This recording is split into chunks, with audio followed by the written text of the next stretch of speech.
No one in the galaxy truly believed the warnings.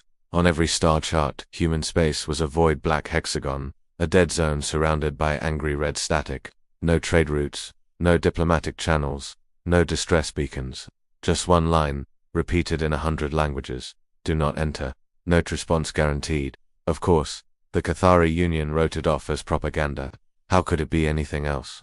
Humans were the new kids on the block, barely 3 centuries out from their first faster-than-light jump. They had no ancient superstructures, no godlike fleets, no reality-bending tech. All they had were loud diplomats, stubborn merchants, and a strange, almost unsettling reputation for surviving things they really shouldn't have. So when the Cathari exploration cruiser, the Bright Inquiry, crossed that forbidden border, the crew expected to find, well, not much. Maybe some abandoned systems, relics of a failed expansion, old, forgotten battlefields, perhaps.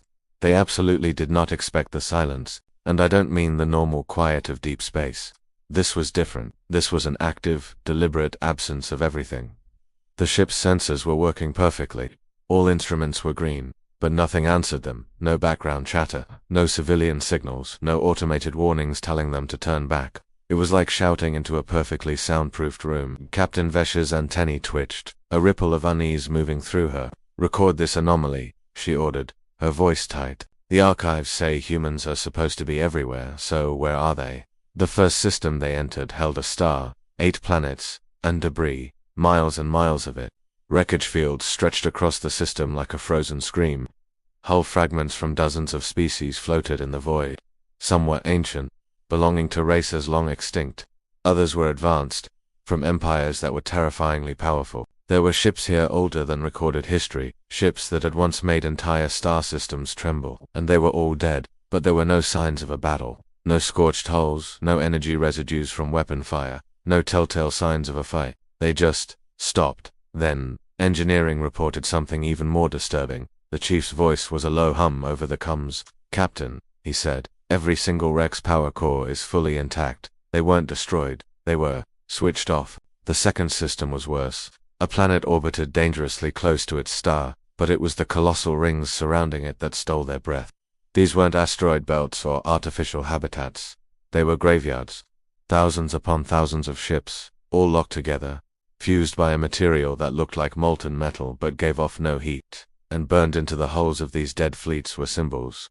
Human writing. The message was simple, brutal. Turn back. The crew was on edge. A primal fear, the kind prey feels when it realizes the entire forest is watching, had settled over the bridge. Every instinct screamed at them to leave, but curiosity, that most dangerous of impulses, won out. They pushed on. In the third system, they found them, the humans. Not in gleaming cities or vast armadas, just a single, small space station, hanging silently near a swirling gas giant.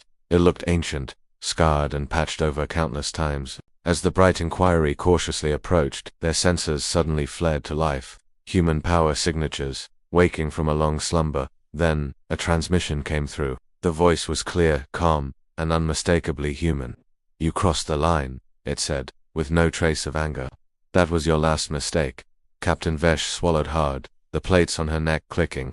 "We come in peace," she transmitted back, trying to keep her own voice steady. "We are explorers. We just wanted to know, why is your space sealed off like this?" There was a long pause.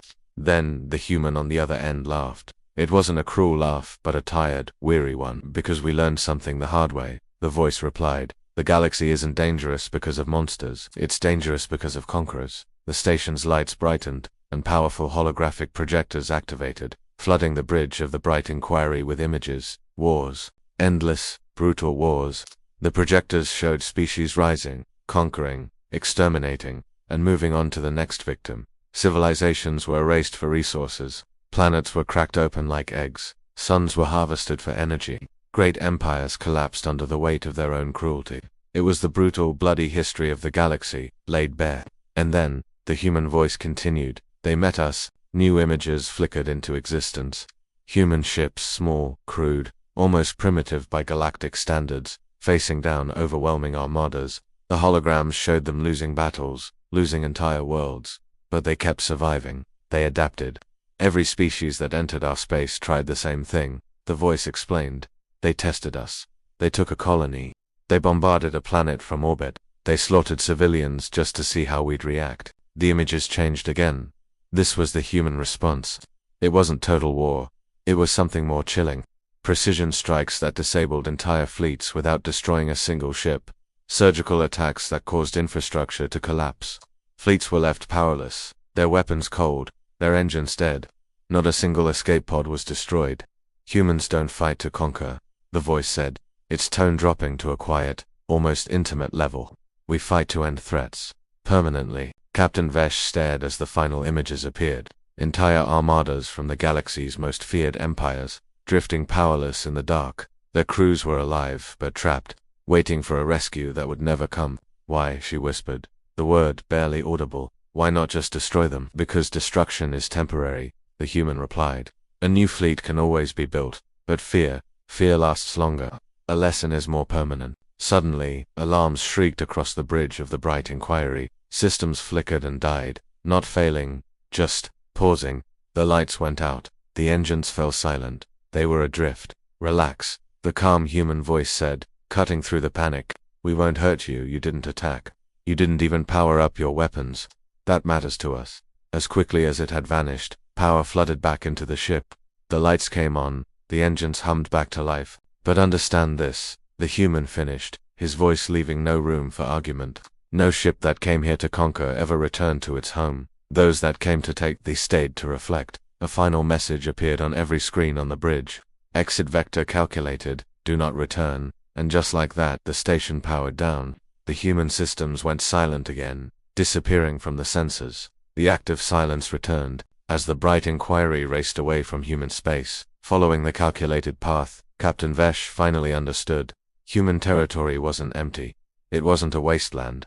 It was guarded by something far more terrifying than any weapon, restraint. And across the galaxy, the warning on the star charts remained unchanged. But now, for one Cathari captain and her crew, its meaning was crystal clear. Human space isn't forbidden because humanity is weak, or hiding. It's forbidden because humanity already won the war they never wanted to fight. And their victory is the silent, patient watch they keep over the monsters of the galaxy. Thanks for watching. If you enjoyed this story, don't forget to like, subscribe, and hit that notification bell for more tales from the far reaches of space. See you next time.